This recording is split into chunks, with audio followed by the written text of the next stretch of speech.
Firstly, welcome to everybody. Welcome to our Kirstenbosch Wednesday talk, brought to you by Room to Grow, Sandy, and Straight Nature. Firstly, I'd like to thank Straight Nature. Without this, it wouldn't be possible. Without them, this whole talk wouldn't be possible. Straight Nature is the leading specialist natural history publisher in Southern Africa, associated with the best and most highly regarded field guides in the region.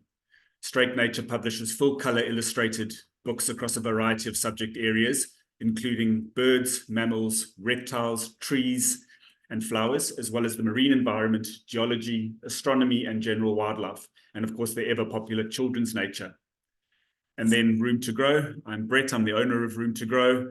We're an exterior design and project management company that's been installing and designing outdoor living spaces in and around Cape Town since 2002. And we offer a complete suite of landscape design, construction, and other design, exterior design elements from our design center. And you can find out about us at roomtogrow.co.za or follow us on our socials. And then I'm very, very pleased today to introduce Alan Lee. Alan is the Science and Innovation Program Manager at BirdLife South Africa, where he leads the organization's work on the red list of birds for South Africa, Lesotho and Eswatini. He has a PhD on Amazonian parrots, and his research spans birds of the fynbos and karoo, citizen science, and conservation biology. Alan is co-author of Birds on the Brink, a BirdLife South Africa collaboration with Penguin Random House that blends rigorous science with compelling storytelling to showcase the region's threatened bird species. His work focuses on making biodiversity science accessible and inspiring action to protect vulnerable species and habitats. And the book Birds on the Brink will be on special to all registrants of the talk at a 15% discount at the Botanical Society bookshop, as well as online through Kirstenbosch. And as usual, at the end of the talk, we will be asking for, we'll have a Q&A session. And we're fortunate to have Alan's co-author, Shamisa Banda, joining us, and she'll join us for that Q&A at the end. So during the talk, if you'd like to add your questions to the Q&A box, we'll get to those at the end.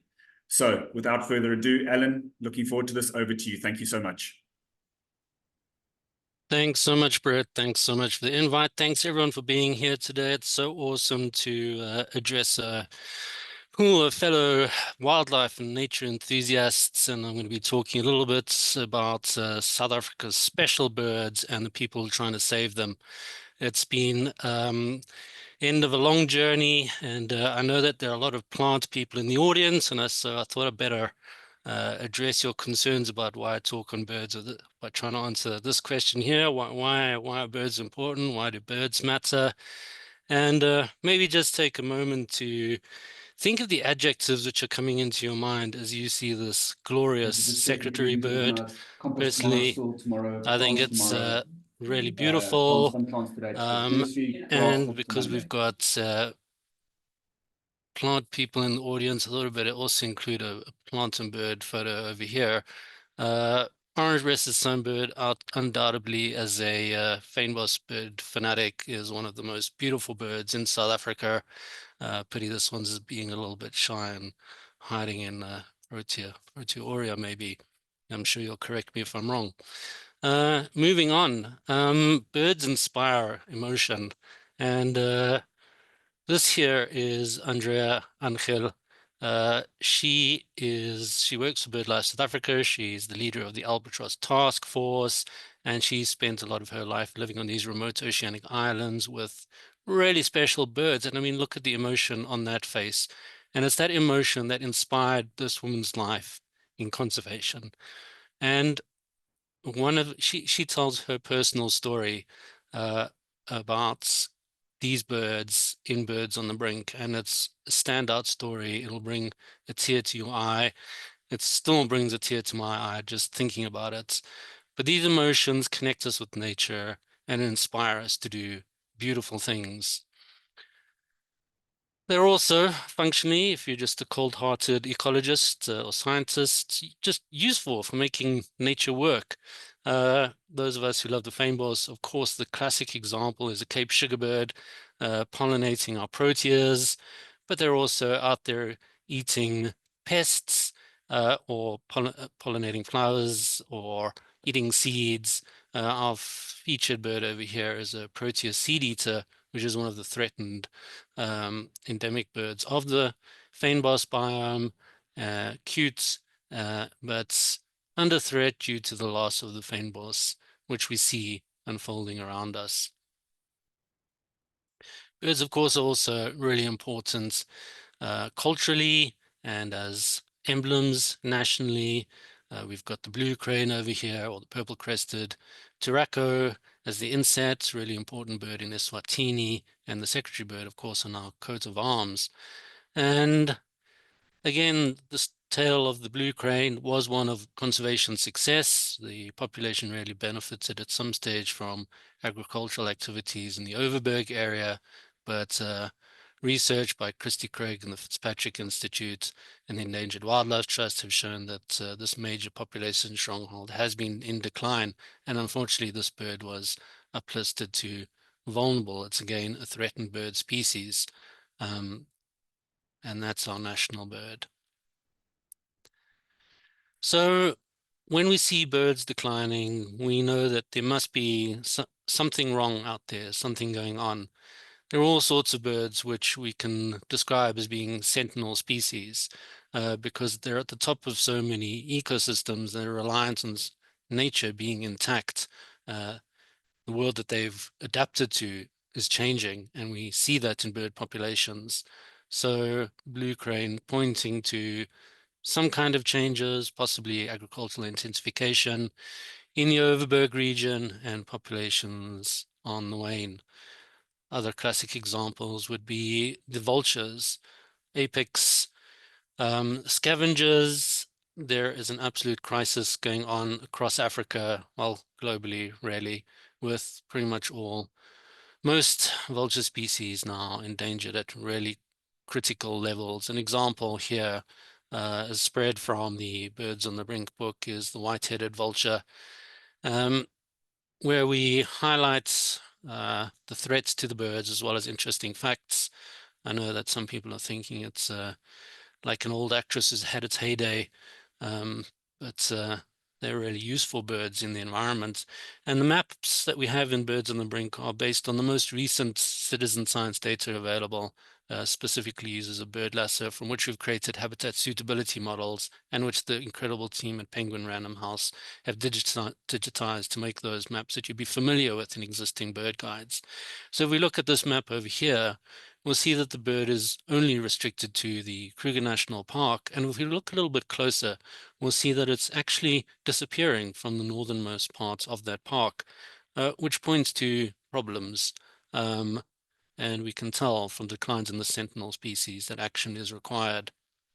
For each of the species which we feature, we also we try and include a conservation hero, a researcher, conservationist, or even just a bird guide. The realm of people helping birds spans a diversity of professions and passions.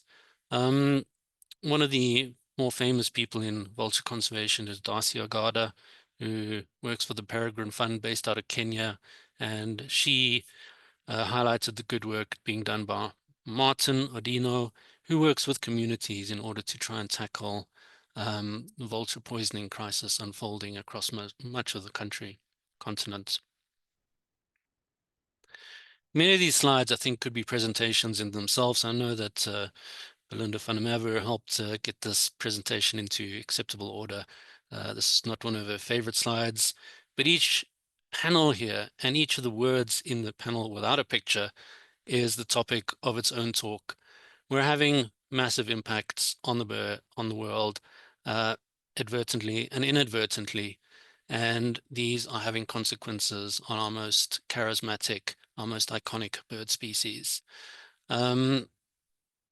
Yeah, they range from habitat loss to poisoning of vultures to trying to tackle climate change and bring in wind turbines, which chop up large bird or a raptor species. The bycatch from fishing is quite a big problem for our coastal seabirds and our pelagic seabirds. And our pelagic seabirds are competing with industrial scale fishing, which means that their food resources are becoming limited.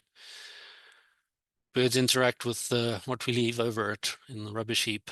And many of our species, especially those on our remote Marion Island, are suffering from introduced species to which they're not adapted and which can create havoc agriculturally, ecologically.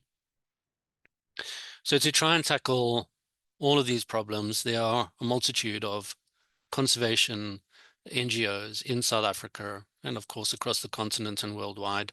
I work for BirdLife South Africa, and as a result, most of the work that I know touches on the people with whom I interact on a daily basis. So given the gravity of what we've just seen, let's say that most people in BirdLife South Africa work very hard. They're dedicated conservationists. They're very serious until you put them in front of a camera, and then they're quite a lot of fun. It's an amazing group of people, really, led by Mark Anderson, who's won Lifetime Achievement Awards for his work trying to save South Africa's bird species, flanked by Hanneline Smith-Robinson and Fani du Plessis. And each one of these people over here is doing their bit in order to try and protect our precious bird species. So to get back to the serious, with our backdrop of the beautiful Bateleur, also a threatened bird species with its range, like the white-headed vulture, restricted to protected areas like Kruger National Park. BirdLife South Africa strives to conserve birds, their habitats, and biodiversity through scientifically based programs, emphasis on the science from the Science Innovation Program Manager, through supporting sustainable and equitable use of natural resources, and by encouraging people to enjoy and value nature. There are many conservation organizations out of there, and many of their mottos or their visions are built around similar pillars and visions. BirdLife South Africa fits into a larger partnership of conservation organizations led by BirdLife International, which represents over 100 local nature-based conservation organizations across the planet, with emphasis on protecting species, sites, systems, and by engaging with society. Our conservation division, led by Hanneline Smith-Robinson, in order to enact the work which pertains to these visions, these pillars of conservation, has various programs, and those include dedicated seabird conservation program led by Alistair McInnes, projects that look at the conservation of entire landscapes led by Aaron Chatif, species-specific conservation programs, such as conservation of our secretary birds led by Linda van der Heever, real smile-inducing work undertaken by Nandi Tabela with her outreach to schools and communities, the international collection coming with Dr. Charlotte Boyd, and then advocacy work, which details dealing with environmental impact assessments, laws, and litigation, very hard work, and the Science and Innovation Program led by myself. And what we were up to over the last 5 years since 2021 was undertaking basically a risk assessment, extinction risk assessment of all the birds of South Africa, Lesotho and Eswatini. And it's inherently depressing work. Many people have heard of, a species is endangered, meaning that it's likely to go extinct within a short period of time. And it's just one of the descriptors used to classify birds of conservation concern. So we've got extinct in the wild, critically endangered, vulnerable. All these birds have a high risk of extinction. And then we've got birds which are heading that way, which are near threatened birds. And even birds which are in decline may still well be classified as least concern. It's not just rates of decline which determine if a species is endangered or not. It could be population size. It can be other geographic related threats, the extent of occurrence, where birds or organisms are found, and the guidelines for getting to these threat categories involve various criteria, which are guided by the International Union for the Conservation of Nature, or the IUCN. And the results of the regional red listing projects are normally or have been published in books. So the first IUCN guided red list assessment was undertaken by Keith Barnes, published in 2000, and then in 2015, led by Martin Taylor, Fanti Peacock, and Ross Wendlas. The most recent 2025 edition is an online book, or basically a collection of web pages, which makes it free to access to all. So how do we go about assessing extinction of risk? Well, we need data, we need information.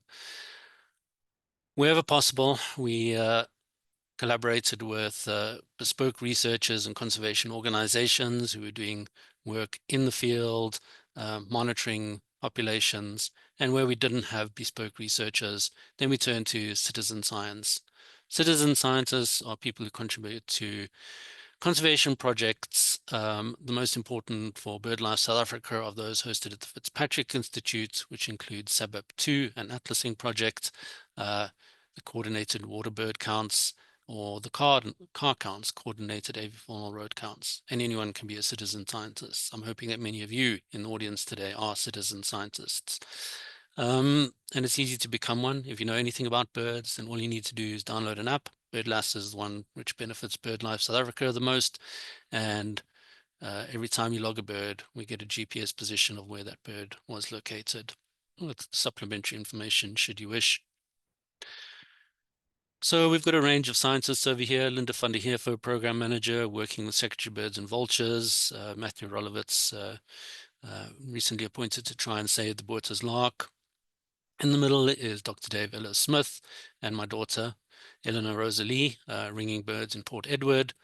And on the far side are some friends who I rope into doing counts with me with the coordinated avifaunal road counts, Judy and Claire Jorgensen from Uniondale. Thank you very much. It's always a pleasure spending a day out with you. So what were the results of this? And again, apologies for this table in the slide. I was allowed to keep one, Linda. I wanted many more charts and things, but apparently they don't come across so well. So where people like Shamisa is really useful in order to try and emphasize how we get across the science, how we communicate the science to a broader audience. But I wanted to include this slide because it was a slide in which was part of a presentation I gave on the Flock to Marion voyage out to sea to go and see, which was a pilgrimage for me. It was to go and see these threatened bird species which live on our remote subantarctic island and which are threatened by house mice, by overfishing, bycatch in the longline industry. And this was the first time I was synthesizing this data and summarizing across all these various assessments which we'd done, where we'd looked in detail at all the data and made charts and maps and charts, and where I'd started to synthesize the information. Okay, so where are we now? Where are we now in 2025 compared to 2015?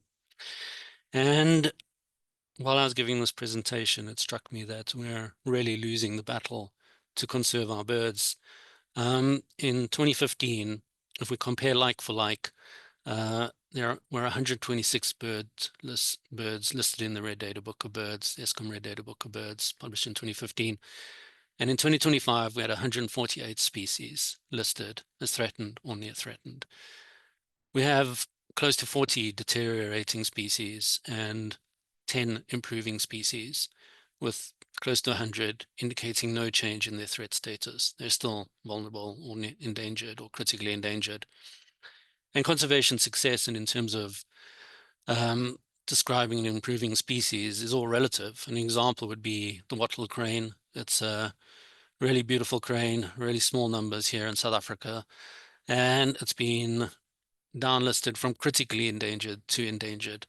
Basically, the stewardship work being undertaken by the landowners within KwaZulu-Natal, by the dedicated conservation efforts of conservation heroes at EWT, mean that the population is stable, but it's still tiny, and any kind of disease or big stochastic events could easily see the loss of the species to our nation.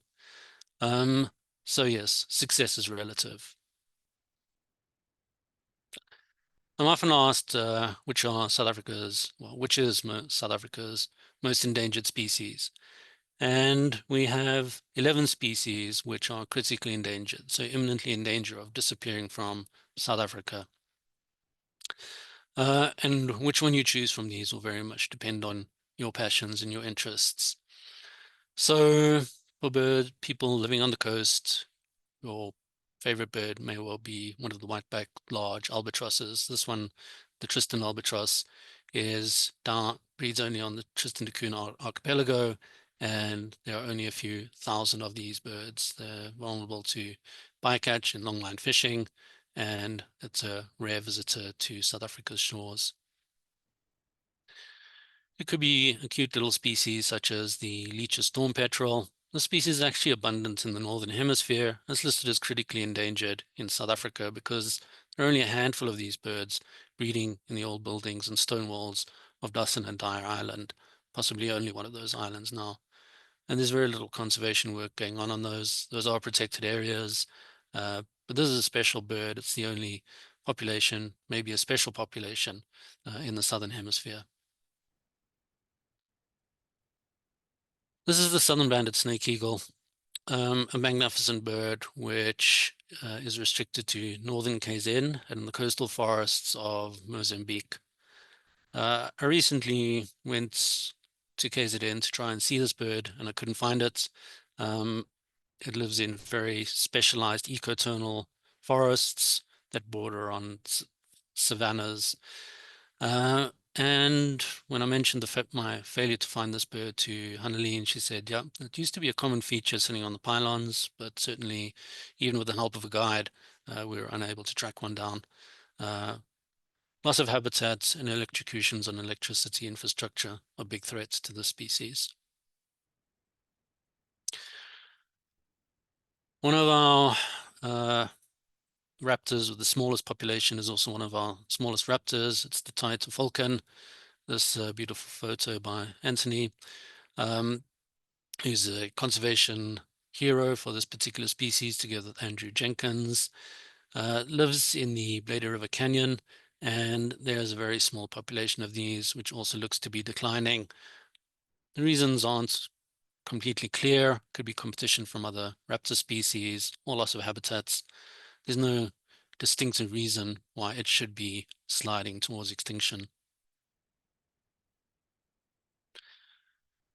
For me, one of the species which deserves the most conservation attention is this, possibly to you, very boring bird on our screen now, the Botterslark. This is an endemic bird species. It is only found in South Africa. It is only up to us as South Africans that we can save the species, turn its fate around. Its fate's tightly tied to the grassland habitats, which are disappearing, and disappearing at a rate which is really of concern. It exists mostly outside of protected areas, and its conservation success is very much tied to local communities and landowners. And we really hope that the resources which we're trying to muster to protect it have some kind of impacts. Fundraising to protect this bird was incredibly hard. I mean, we've known that this has been on the slide towards extinction since 2015, or even before. In 2000 was already listed as endangered, but the situation is really critical now. From a possible population of about 2,000, it's down to 300 or so. Yeah. A population that's even smaller in South Africa is the blue swallow, absolutely stunning bird. And again, its survival depends very much on a combination of things. So specifically, it breeds in aardvark burrows in the Midlands area, mostly outside of protected areas. And the aardvark is being uplisted to a species of conservation concern now by the Endangered Wildlife Trust in the parallel mammal red list assessments. This was, according to Steve McKean from Conservation Outcomes, the worst breeding season on record for this particular species, which has been monitored in detail year on year for many years now. This is Steve's story in Birds on the Brink. We can see in the map the very limited distribution to the Midlands, records from Eswatini, and then it travels in to South Africa from Central Africa. And we do need to protect these remnant grasslands and the entire ecology that goes around them in order to save the species.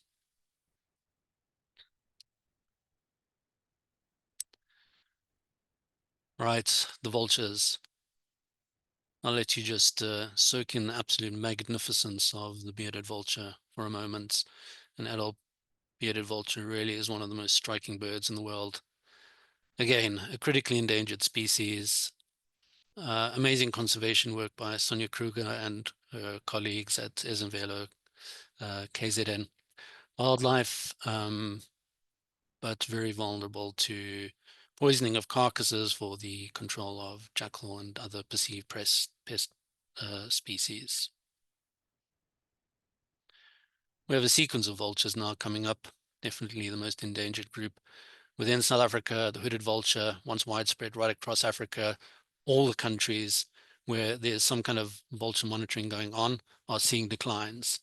This was once a common species across Western Africa, and there are a multitude of reasons causing the decline of this particular species, which include deliberate poisoning for traditional medicine use. So body parts are used in traditional medicine in many parts of Africa. But it's more complicated than that. So it's the loss of our natural rangelands where there were initially plains of wild animals from which to feed. The species became very dependent on open abattoirs before health and safety started closing those down across much of Western Africa. And as such, the urban populations which had adapted to feeding on the scraps are now also in decline, critically endangered species. Leopard-faced vulture, uplisted to critically endangered for the first time during this red list assessment, has a very small population in South Africa. It is truly a magnificent vulture, and it breeds in large camel thorn trees, which are targeted by the charcoal industry. And this bird is the focus of research by dedicated conservationists in Namibia. They've placed satellite trackers on these and shown that these birds range over many countries, and as a result, they're vulnerable to threats emanating from any one of these countries. So conservation of these species really needs to be a concerted effort between nations if we're going to stand any chance of saving them. The whiteback vulture is still one of our more common species, but that's very relative. The populations are now just over 10,000 or so individuals, and this is the species which, at these mass poisoning events, which you'll be hearing about, which you read about in our news outlets, it's the one that's most frequently encountered. So the fact that it comes together in very large flocks and descends on these carcasses, which are deliberately poisoned in order to kill them so that they don't act as sentinels for poaching activities, is hugely problematic and driving them to extinction at an unsustainable rate, not just in South Africa, but across the continent. In addition to that, vultures where there are vulture restaurants or where there are safe places to eat are vulnerable to lead in the meat, chronically so. We all are, but vultures specifically so. And birds that are eating meat with large amounts of lead in it become very weak, and they're unable to fly as far, and they're more vulnerable to starvation and other impacts. So some of the conservation work going on to try and save the whiteback vulture are documented in Birds of the Brink, and these are specifically to try and address poisoning, lead poisoning, impacts with power lines. Linda van der Heever, dedicated conservationist, and Machawe Mapalala over here undertaking his doctoral research on whiteback vultures in Eswatini. Maps is now a lecturer at the University of Eswatini and was a valuable member, editor of the Red Data Book of Birds, which also encompassed his country. The white-headed vulture. Yeah, white-headed vulture wraps up our list of 11 critically endangered species. It would be a very long talk if I then started going through all the endangered species. So I'm just going to highlight a few species, almost picked at random, during the preparation of this slide. A species which has just been uplisted to vulnerable from near threatened is the lesser flamingo. And it's iconic of an entire group of birds, the water birds, which our red list assessments show are doing worse now than ever before. So when I say water birds, I know many people think ducks and things, and that ducks and things have done or are perceived to be doing well because we built a bunch of dams and things, but that benefit is no longer being seen, and we're seeing declines not just in duck species, but other water bird species. So flamingo is a water bird species. Black stork is another water bird species dependent on our river systems. It's been uplisted to endangered. Um, Marsh harrier is a raptor dependent on wetlands, and it's also vulnerable or endangered. Grey herons, one's like a default bird species and many dam species, is also in decline. It still needs concern, mostly just because of the large population, but it could easily have been uplisted to a threatened species category during this last assessment round. So the lesser flamingo, a beautiful bird, breeds in large colonies at just a few sites across Africa, about 4 sites. And one of the important sites was Camphor Dam just outside Kimberley. And there's been no breeding there for many years now as a result of deteriorating water conditions and water levels, which mean that the breeding sites of this have recently become inundated due to the raw sewage basically coming from Kimberley Town and flowing into that dam, which has had repercussions such as botulism outbreaks on other common bird species such as the red-knobbed coot. So as a whole, this species is emblematic of problems within our water bird community.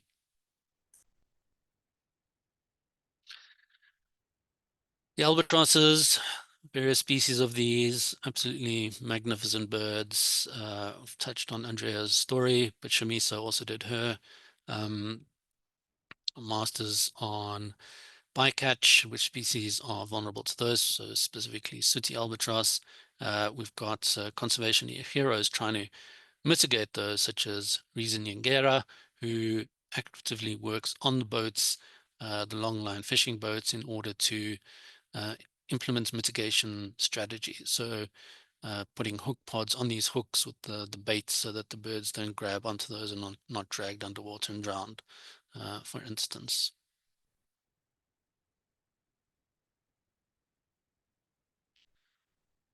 Botha's lark, um, one of our most critically endangered bird species. This is a species that's been the focus of much scientific, well, attempted scientific work's really hard to study an endangered population. But citizen science pointed out that there was a problem with species when we did the assessments looking at SABAP2 data back in 2015. Peter Ryan has singled this species out as the species for which you'll get the most conservation bang for your buck, because it's a small isolated population, and if we can save the species, we will be saving a very important bird species. It's a complicated scenario though, because it involves trying to work with landowners outside of formal protected environments, and where the wind industry is now starting to come in, and where having this bird on your land is viewed in some cases as a liability rather than a benefit. So there's a lot of policy advocacy work that needs to be undertaken, a lot of the winning of hearts and minds that needs to happen. One of my favorite birds, Cape Rock Jumper, again touching on the fynbos theme. This is a species which I almost find in my backyard, living in the edge of the Baviaanskloof. Really beautiful bird.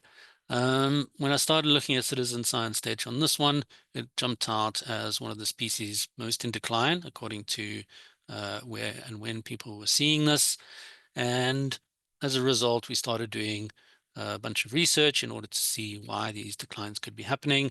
We had we suspected that it had to do with climate change, because this is a species that lives in open habitats, out in rocks and things. It's a species that should be doing well because increased fire regimes means there's more potential available habitat. There's just more rocky open environments. It's a ground hopping bird species.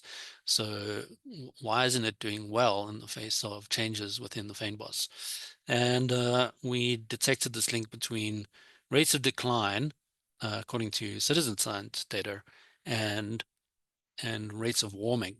So when we thought, well, maybe it's just physiologically poorly adapted to this changing climate, we caught it and a bunch of other bird species, tested its stress responses to heat, and found that it has got the lowest thresholds to heat compared to any other bird species. And further work by Krista Oswald, also featured in Birds on the Brink, then went on to look at, well, if you just physiologically poorly adapted to living in a hot environment, aren't there ways that you can get around that? So, for instance, by living in the shade, etc. And she undertook multiple years of research, confirmed that the species is poorly adapted to living in in the fynbos. Basically, it's a sister species to the Drakensberg rock jumper, because it relies on evaporative water loss to keep cool. So on hot days, it's actually losing water, and our hottest months in the fynbos are also our driest months across a lot of the species range. But more shockingly, when we were trying to see if these impacts were translating to fledging success rates, predicting that hot days would result in poor robotic condition of the birds, we found that we didn't get enough data because wormslung were eating all the chicks, which was a real surprise result. So this bird, which is poorly adapted to a warming climate, is living in an environment where a natural predator, the wormslung, has a larger window of thermal activity in which it can operate. And as a result, it was quite an astonishing find. So it's getting a double whammy. African penguins have been in the news a lot recently, especially this year, globally uplisted to critically endangered this year, mostly driven by absolute colony loss and declines from Namibia, but our colonies here in South Africa, our few special colonies, are also in decline. And this is related to declines in food availability, and as a result, a lot needs to be done in order to turn the fate around of this charismatic species. So trying to get fisheries to stay away from valuable foraging grounds is foundational to that.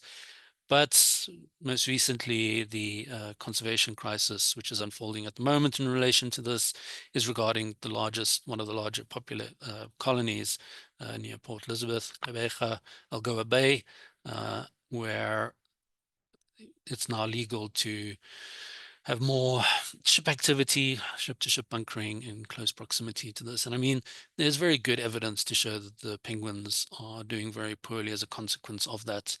And yeah, we're a very long way from saving the species.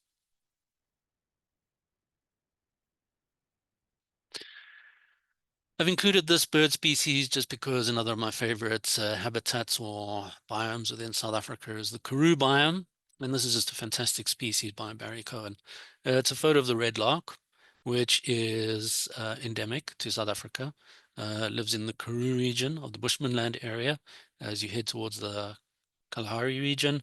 And this species looked like it was doing okay, according to citizen science data. The species also received a lot of attention from researchers to determine how birds are going to be adapting to changing climates. And again, just like the rock jumper, this bird is physiologically poorly adapted to very hot climates. So work by Reino Kemp, featured in Birds on the Brink, shows that it is very likely that populations will be declining going into the future as our arid zones specifically warm up at unprecedented rates.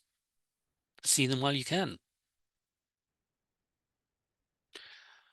All right, so try and cheer you up by including a picture of Karina Pinar and her smiling face working to save a southern bald ibis. And this is a conservation success story. So it's not all doom and gloom out there. The conservation story that revolves around the southern ibis goes back a very long way. So it was a species which had a much wider range than it does today, extending into the Eastern Cape. There are even records from close to Cape Town, historically speaking, in colonies that no longer exist from the Eastern Cape.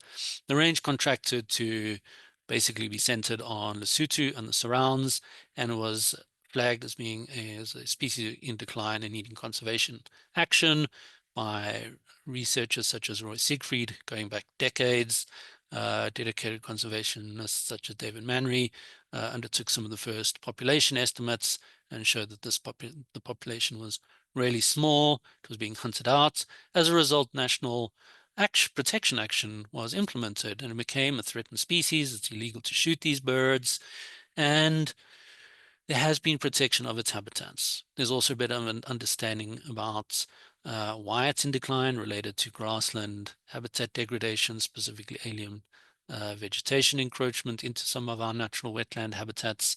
And there's a lot of colony monitoring going on. So this is something that Karina does, and through the citizen science network of people who do monitor these colonies, they're getting protection at their colonies, at their breeding grounds when it happens the most.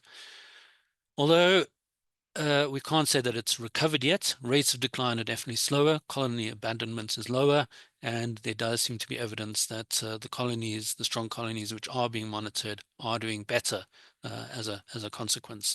So conservation does work. It can take a long time to work.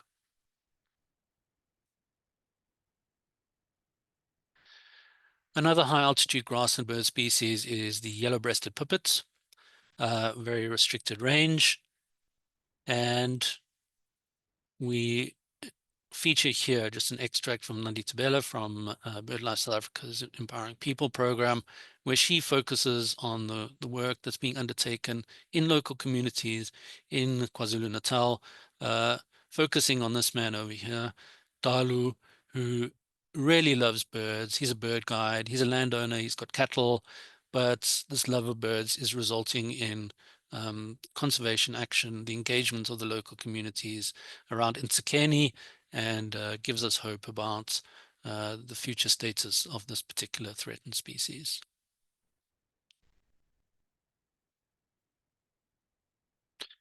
One of the feature birds of conservation success, and one of the few vulture conservation success stories, is the Cape vulture.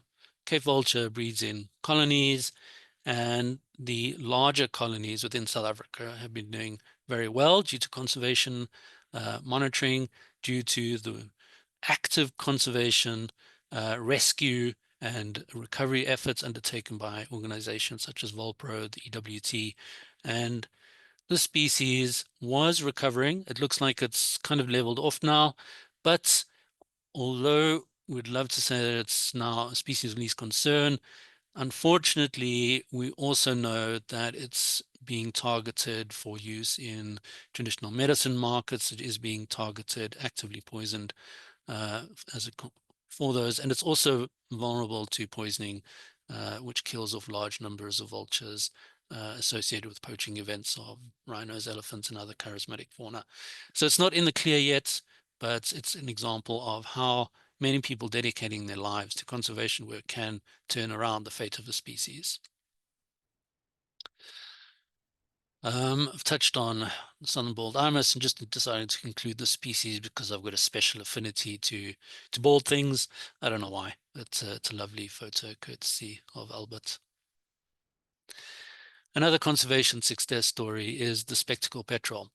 This species breeds at Inaccessible Island, and it's an example of how getting rid of an invasive species, in this case here, feral pigs, can turn around the fate of a species. So this was headed towards extinction. When the pigs died out on the island, the species started to recover at phenomenal rates and is thought to be in the clear presently. Similarly, black-browed albatross, and very unusual conservation success story, which revolves around conservation activities on their breeding islands. The eradication projects which are being talked about can work, and they can save species. So one of these ambitious projects is BirdLife South Africa's mouse-free Marion project. It's really a horror show going on that island at the moment, with these monster mice eating chicks and birds alive. The mice are now doing very well because of a warming climate, and if we can get rid of the mice, then It'll be a huge conservation win for South Africa, and we'll be able to show that we can turn around the fates of so many species. So many of our seabird species are threatened with extinction if the current projected trajectory of mouse infestations does continue on the island. And it's an easy win because we just have to get rid of the mice. So yeah, please do support that project if you can. I would normally bring in Shamiso to talk about this slide over here. Shamiso has been really fantastic. I've become very much a glass kind of half empty kind of person, or even a glass is about to fall off the table and shatter into a million pieces. And Shamiso is just all peace and smiles and really represents that younger generation with a can-do attitude. And has a list of things over here that, you know, you as a member of the audience could do in order to make a difference. So think about doing some of those things as we start to wrap it up.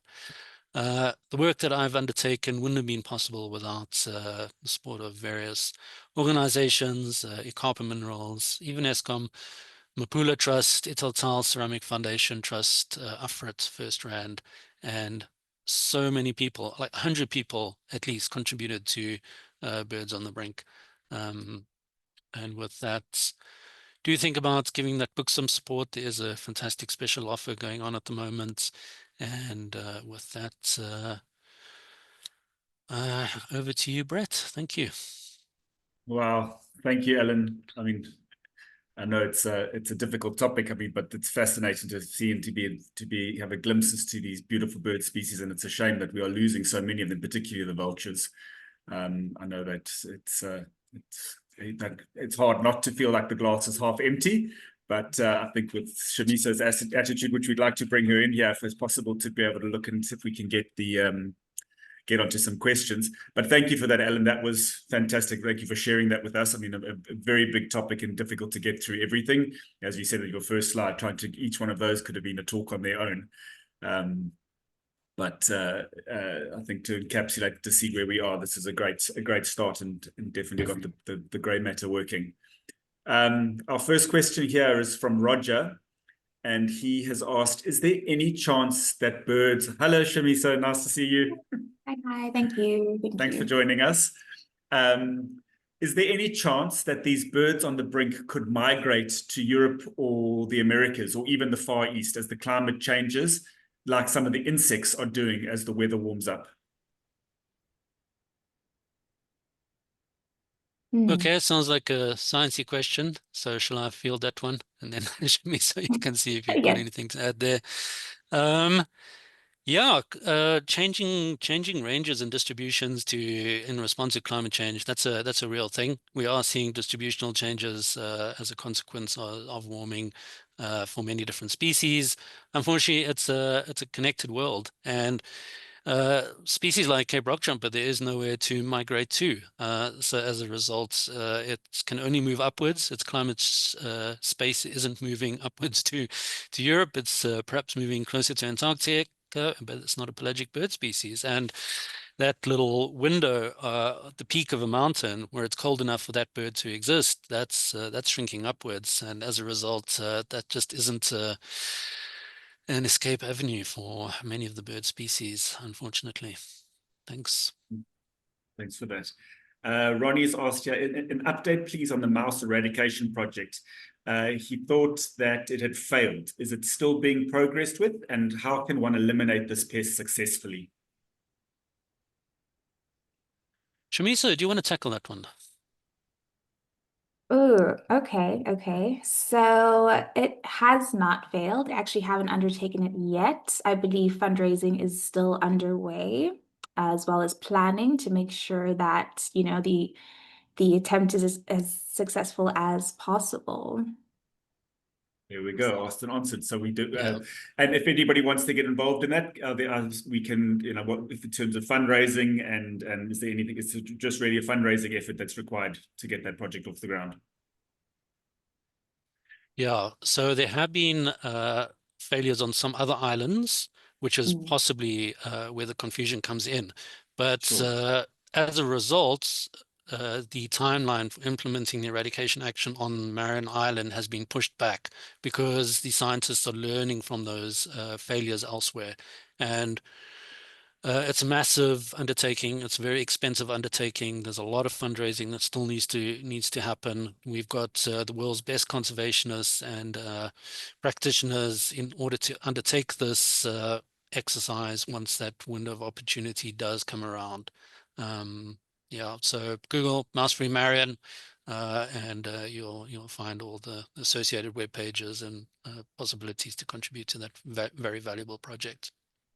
Great, thank you. Thank you. Roger's got a second question here. Are there any new species being found and starting to breed in South Africa for the first time?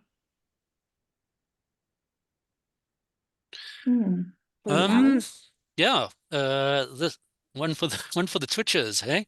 So there are every year new species being encountered in South Africa. There's literally an army of birdwatcher naturalists out there whose ambition, we could say, is almost to find out if a new species has been recorded to add to BirdLife South Africa's bird list. And the bird list grows year on year with the addition of new species. To find established colonies or new species, unfortunately, I've only got invasive alien species coming to mind because, you know, I'm the half glass, half empty kind of guy. Quite a few lovebird species and escapees are now starting to establish within our urban environments. But southern distributional shifts are few and far to come by. But I'm going to give you an example of a species which was quite difficult in terms of the red listing project to actually give a status to. So quite a few of our species are listed as not applicable because we need a certain number of bird species in order to give them a category, a threatened protected status category. An African skimmer is a classic example, which used to breed in St. Lucia, Isimangaliso, disappeared from there, was classified as regionally extinct in the 2015 Red Data Book, but which from some years is recorded breeding, say, for instance, in the Northwest or in Kruger National Park, but a species we can't now call critically endangered because it'll be breeding one year and then not the next, so it'll bounce between a critically endangered and regionally extinct category status, which doesn't really make sense. But it's those species of conservation interest that we really want to be seeing establish themselves or re-establish themselves in South Africa. Thanks. Fair enough. Ronnie's asked, I think it might connect to it here. So if is there any chance that you can have a bird that's doing badly here, but doing well in like the Northern Hemisphere be introduced to boost the numbers, or would that be considered as it bringing in invasive species? How would that, is that possible to do something like that? Yeah, I think we're at that point where we're needing to consider these sorts of actions, as bizarre as they may be. But those sorts of projects, while easy in theory, are confounded in all sorts of different ways by the realities of paperwork and transferring species and international treaties and protocols, which you'd have to get around in order to try and overcome those barriers. To save our species, really, as South Africans, we need to, or Southern Africans, we need to act with what we've got over here, because we can't bring in a species from the Northern Hemisphere to a landscape where we don't have the conservation infrastructure ready to protect that species over here. We've got to address the threats which have driven these species to extinction or to endangered species status in the first place. Thanks. Got it. Patricia says here, does BirdLife and bird conservation in general implement the conservation system with the landowners in the same way as the Botanical Society does for plant conservation? I'm thinking here, for example, of the Botha's lark challenges. Yeah, I'll have to plead a little bit of ignorance as to the plant conservation strategies, but if they're anything aligned to what Sanbia is doing, then there are a range of conservation actions and stewardship measures which are being applied. The easiest, or the thing that comes to mind would be stewardship. So I'm an example of a landowner who has a contract nature reserve, one part of a contract nature reserve. So what is private land is now given over to the state for the conservation of biodiversity. And this is a a focus of conservation work being undertaken by BirdLife South Africa through the regional conservation and the landscape conservation programs. Thank you for that. Ronnie's asked another thing here, specifically about the hardy-dars. We know it's a non-local pest in the Western Cape and is threatening our local birds. Why is it not being culled? And this is interesting. As a former Durbanite, to have seen the slow migration and now a sort of infestation of hardy-dars that weren't here 10 years ago, for example. Is this something that is been noted, or is there any kind of talk around it? Shamisa, have you got an opinion on this one? Well, goodness. This is just very funny You're to here me. to field the most difficult questions. Adidas get such a bad rep. Yes, no comment. Could I say no comment? I'm not sure that I would support the culling, but of course, yeah, no, tricky question, Alan. So, well, I suppose It is a tricky question. if we broaden it, is what happens when one species starts becoming more dominant and thereby threatens other local species? So, and is that in fact happening? Or is it just the perception that hardy-dars are a pest, and are they actually threatening local birds? I think that's a way that we can talk around the subject. Yeah, Okay.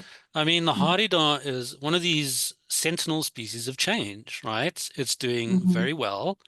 And the reason it's doing very well is because people are modifying the landscapes, which it loves. It loves these grasslands and these irrigated areas and these agricultural areas that used to be all bushy and shrubby and which weren't full of like wetlands that it could probe its beak into.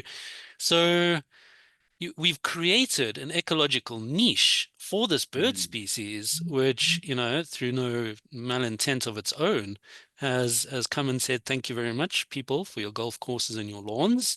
I appreciate your existence. I'm going to praise you every day by going hardy-da, which is really just my way of saying I love people and I'm here and I'm giving thanks. My call to thanks to people.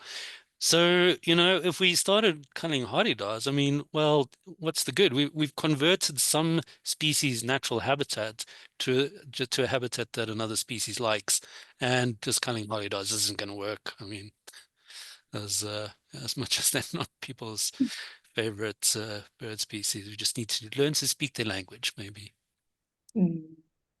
Interesting. So it's more a case of get the habitats back to being more favorable for the other species, as opposed to the hardy-dar being a threat. We're the threat to the other species by changing their habitats, not the hardy-dars being here. Yes. Interesting. Yeah. Thank you. Asked and answered. That's great. And then just looking ahead, are there any reasons for optimisms? Can you share some examples of where conservation actions have successfully turned around the fortunes of some species? I mean, let's think of glass half full here. Shamisa, that's one for you, hey?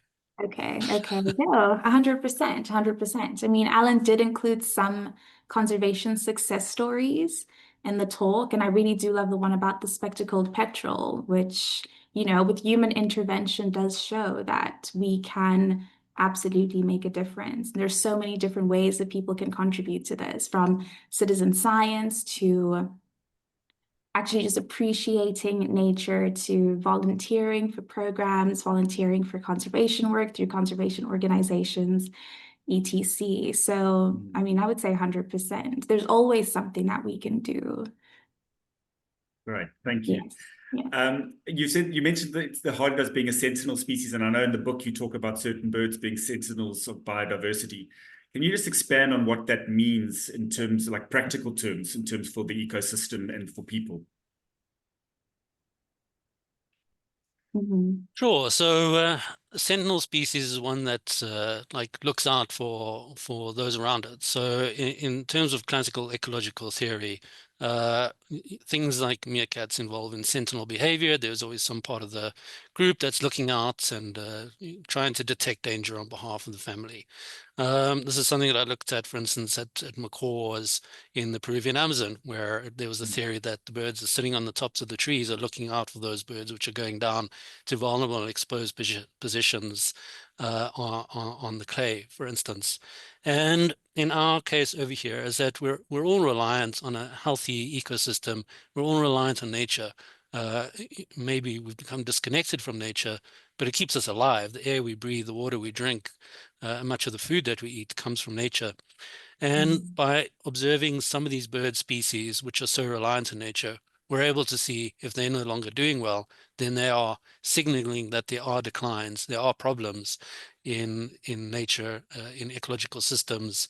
And we see that through the cascading effects, which start from grassroots level all the way up to population level impacts. So vultures are a classic example, which are really in decline and point to a myriad of problems which are happening at lower trophic levels. So we're looking to these bird species, and we can see that they're shouting and screaming that there are problems, and we need to do something to address those, not just for their sake, but for our sake too.